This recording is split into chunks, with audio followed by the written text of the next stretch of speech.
മഴയും കാറ്റുമൊക്കെ അല്ലേ, നിന്ന മാങ്ങ മുഴുവനും മൂത്ത് തറയിൽ വീണ് തുടങ്ങി. അങ്ങനെ കുറേ മാങ്ങ പറിച്ച് കുറച്ച് അച്ചാറിട്ട് മാറ്റി വെച്ചു, കുറച്ച് പഴുക്കാനായിട്ട് മാറ്റി വെച്ചു. ഇനി കുറച്ച് ഉപ്പിലിട്ട് വെക്കാമെന്നും കൂടെ കരുതി. മഴയൊക്കെ ആയിട്ട് കൊതുകിൻ്റെ ശല്യവും കൂടി. അങ്ങനെ മാങ്ങയൊക്കെ പറിച്ച് പെട്ടെന്ന് ഞങ്ങൾ സ്ഥലം വിട്ടു.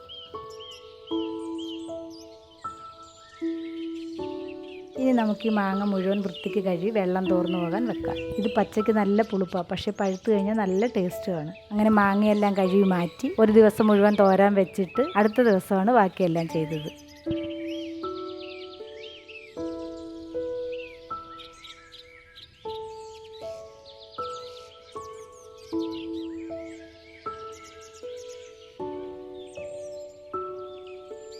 രണ്ട് ദിവസം മുന്നേ തന്നെ ഉപ്പിലിടാനുള്ള ജാറൊക്കെ ഞാൻ കഴുകി ഉണക്കി വെച്ചിട്ടുണ്ടായിരുന്നു.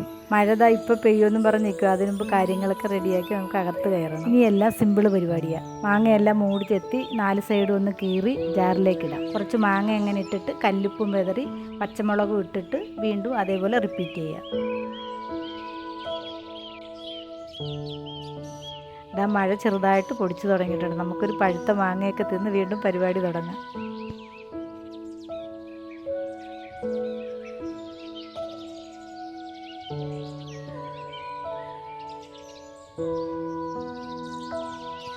വെള്ളം തലേന്ന് തന്നെ ഞാൻ തിളപ്പിച്ചിട്ട് നന്നായിട്ട് ആറാൻ വെച്ചിട്ടുണ്ടായിരുന്നു.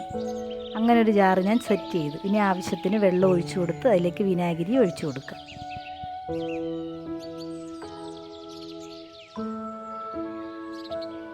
ഇനി ഇതൊക്കെ ഒന്ന് മിക്സ് ആവാൻ വേണ്ടി നന്നായിട്ട് ജാറൊന്ന് കുലുക്കി കൊടുക്കാം.